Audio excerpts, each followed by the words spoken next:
Giants rookie Jaxson Dart has shocked everybody, but has he proven that he could start week one? In today's video, we break down the film to answer that question. Ryan, as somebody who follows the Giants and covers them, it's been quite sobering seeing Jaxson Dart in the way that he's played. We broke him down on this channel as a draft prospect, and our expectations have not been anywhere close to what he's done so far in a very positive way.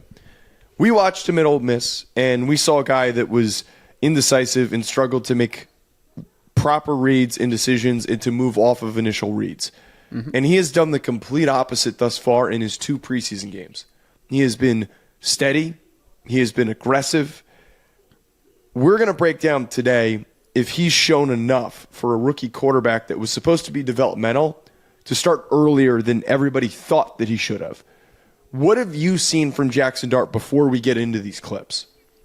Yeah, I mean, I think it was an interesting pairing between him and obviously Coach Daboll, Brian Daboll, because while I don't love this situation that Brian Daboll is in as far as where he is in his tenure and how things have been trending, he is still one of the better offensive minds in the NFL, right? Like, we've seen him get stuff out of, I mean, I'm not talking about Josh Allen, but we've seen him get stuff out of guys like Daniel Jones in the past, right? Where people thought, hey, maybe Daniel Jones has more upside than maybe we initially thought. So having a younger player, and Jaxson Dart is still a very young signal caller, having him paired with Brian Daboll on the short term, I think is a great situation for him just from his development perspective. Now, will it be enough to save Brian Daboll's job? Will there be a track of proving that there is upside to this program? I don't know all those questions right now, Joe.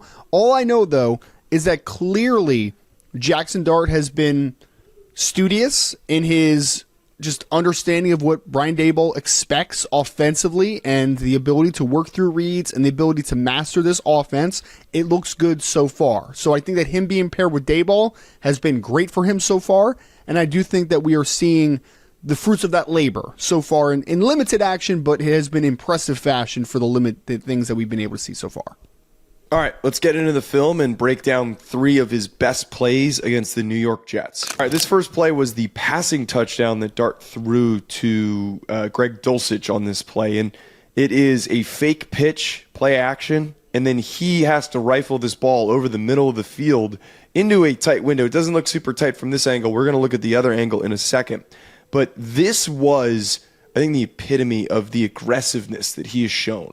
It's very easy to be timid as a rookie because there's so many moving pieces, there's so many things happening, but as he is willing to just rip this thing over, multiple defensive backs, linebackers, this window is potentially closing. He doesn't wait, and he just fires that thing in there. If he holds this ball for a split second longer, I don't know if this gets completed.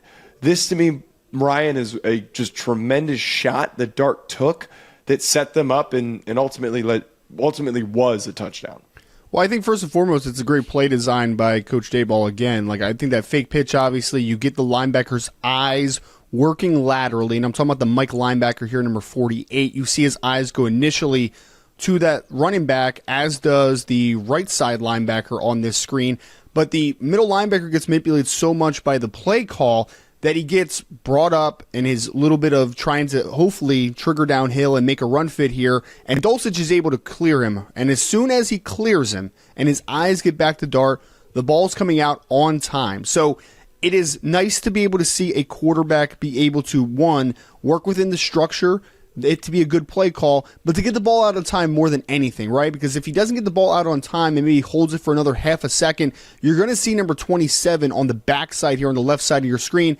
Maybe if he takes a proper angle, he is able to get involved in this. But the fact that the ball is out on time on a good play call, I think that, again, you're just showing that he is obviously pretty comfortable early on in some of the play design and the offense that Coach Daboll is able to run. This play was earlier on in the game, and it was a vert concept where he hits Montrell Washington across the middle of the field. And you have another circumstance, tight window. You have to just rip it in order to make this play happen. You can't hesitate. Dart does a great job of that. But with number 35 coming to knock off Washington's head, he places it behind Washington. He puts it in a position where if this is in front of him and he's leading him, he's not completing this ball because Washington is getting completely blasted into the ground. Now, you never want to set up your receiver to get hit like this, and he gets tattooed.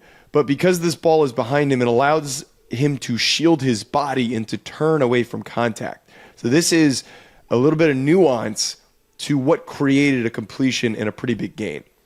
Yeah, I mean, not to belabor the point too much, but I would just emphasize again, the placement of this football is so important because we don't talk about this stuff enough, Joe, but you need to be able to understand what leverage you have as a quarterback from your receiver's perspective. And you are able to clear this linebacker again to the middle of the field if you are Washington. But again, if you throw it too far to the left, and most people will look at this in initial glance and be like, you didn't lead the wide receiver, you cut off his momentum. Well, no, you had to do that, right? Because if you continue that momentum, you are putting him into a very tough situation, and you're creating a little bit of a catch point scenario where if the safety is able to deliver a nice hit there and a little bit more of an advantageous situation for him, a little bit closer to where his initial contact point is, then maybe you jar the ball loose. Maybe you make a huge blow and the ball comes out late. Like, all those things are possible. The fact that he puts it on his back hip and makes the wide receiver contort his body and work back to the middle of the field for this reception, that shows that he clearly understands where the soft spot of the zone was and where he needs to put it in order to protect his wide receiver. You see that protection here, you see a clean window, and you ultimately see a very intelligent play by a quarterback on this rep. This last play seems super simple, but for what we brought up in the beginning here, what I thought was a huge negative for him when he was at Ole Miss is that he didn't show an ability to go through multiple reads. He just didn't. This was a circumstance where he quickly navigates through those reads on a third and medium play and finds a wide open target. If he's not quickly shifting through his reads, and you can see his head move as he's looking and scanning across the field, he sets up Dante Miller in a nice spot to catch the ball, come upfield, get the first down. Mm-hmm. This is awesome. Like, this is the least interesting play that I think tells me the most. You see Dart, middle of the field, and then he scans over to the right. Again, doesn't hesitate, hits Dante Miller, goes upfield, they get the first down. You got to do stuff like this. Don't overthink it. Get the first down. Don't force something that's not there. Take what's given to you and attack. Yeah, I mean, so like when we watch the Ole Miss film of him, Joe, we used to talk about like, hey, Jackson would make a couple big-time throws a game, right? Like, it's always those outside bucket throws that we'd always highlight about Jaxson Dart to kind of get excited about. But he wouldn't do this stuff. Like, this is the little intricacies of the game that are hidden in a football game. But the situational aspect of this is like 3rd and 5, right? Like, you want to convert here to keep the drive alive, to move the chains, all those super cliches. But these are the hidden plays in the football game that determine if you eke out an extra field goal or you are able to drive a team down for a late touchdown. Like, those little parts of the game that we don't highlight enough are overly so important. And there may have been times at Ole Miss that maybe you try to force a ball into a window that you shouldn't force instead of taking the easy routine play to keep the chains moving. And this is no knock on Lane Kiffin, the head coach for Ole Miss, because Lane Kiffin is a great offensive mind, but what do college coaches not always do, Joe? Prepare you well enough to take that jump to the NFL, because they're trying to win football games, right? And Lane Kiffin's offense for the college is incredibly good. Like, he makes a lot of easy reads, a lot of open windows. All those things are great. But this maturity and this understanding of, hey, my read's not there. I could probably try to force in this little, what's that, a tight end working to the middle of the field on almost whatever. Yeah. But you don't want to do that. He's got a similar route concept on the far sideline to the touchdown that he threw in the first game. I think it's just a go route by little Jordan Humphrey, who he trusted last week. He tried to trust this week, and it led to an incompletion. So there are opportunities across the field, as you're talking about here, that he could have forced. But this is the layup. Take the layup. Yep. And why would you force that seam ball into traffic when you could hit the check down and allow your running back time, because you're on time and you give him space to work with to make sure that he goes and gets this first down? So, yes, it's not sexy. It's not going to be something that you look at and it's going to be on the Sports Center top 10 highlight. Like, these plays are not going to be there, but they are very important to showing mastery of an offense and understanding situational football and spatial awareness. All that being said, it now begs the question, and one that's being brought up across the NFL as well as in Giant circles. Should they just start Jaxson Dart week 1? And the other part about this is just naturally, should they start him sooner than midseason? Should they just turn to him the minute that Russell Wilson does not show any excitement? I'm in the camp that they should start Jaxson Dart week 1. He looks way readier than I was anticipating. I thought that this preseason was going to be more so a couple of nice plays and a lot of rookie frustrations of, hey, he needs to do X, Y, and Z better in his decision-making, where they'd probably give him a lot of simple reads and decisions to make. But he has been phenomenal. He has completed over 74% of his passes to this point. I know he's going up against backups. That does not translate against starters, against premier NFL defenses. But it is more ready than anybody thought that he was going to be to this point, even for the coaching staff, who has a plan that they keep referencing that they won't really share with anyone what that plan is. That being said, Russell Wilson is not good enough for this Giants team, even though they have a very underrated defense, to go to the playoffs. It just doesn't.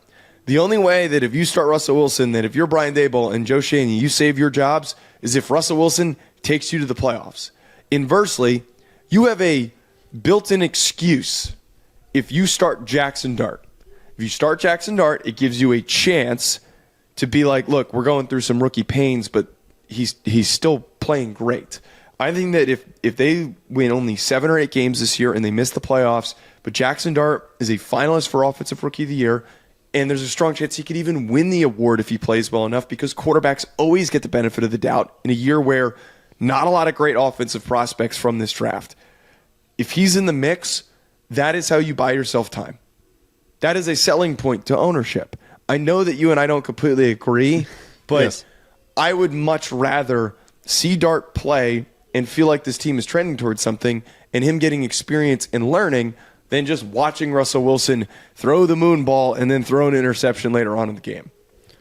Well, Joe, first and foremost, I'm just very proud of you, okay? Because after saying readier earlier in your analysis, you changed it to more ready later in the analysis. So I was very happy I have been that in a blender with talking because of my voice. So you keep that to yourself. Continue your analysis. I believe that as a coaching staff, you get Jaxson Dart as ready as possible to take over as quickly as he can. But I am not throwing him into the blender week 1, because the reason you brought in Russell Wilson, the reason you brought in Jameis Winston, is because there was going to be a little bit of a grace period of development for a Jaxson Dart if you chose to go quarterback in the late 20s. We're not talking about a kid that went first overall. We're not talking about a kid that went top 5 or top 10. We're talking about a late first-round pick of a player that does still need time. I understand that he's been better in preseason than maybe some people anticipated, which is why I'd be open to, if your season is going off to not a great start, or by midseason you're like, man, I don't think we have any juice here, I'm totally fine with turning the keys over in the car. But I am not necessarily in a make-or-break year for Coach Daboll. I am not in the camp of start the rookie from day one.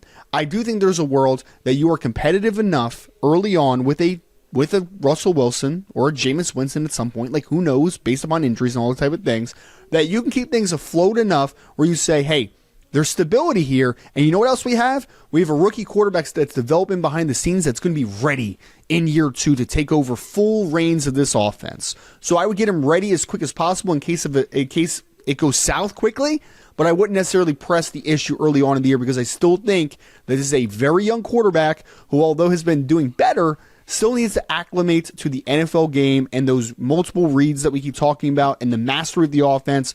Let him have a little bit of a breathing room. Let him have an opportunity to marinate. Let him have an opportunity to grow behind the scenes. And when he's ready, he'll be ready. I'm just worried, though, that by the time a lot of these things happen where the season starts to get away from them, Daboll gets fired. And it's possible. But I don't want to try and do the whole, all right, year 2 for Jaxson Dart. Here's his brand new head coach that he needs to.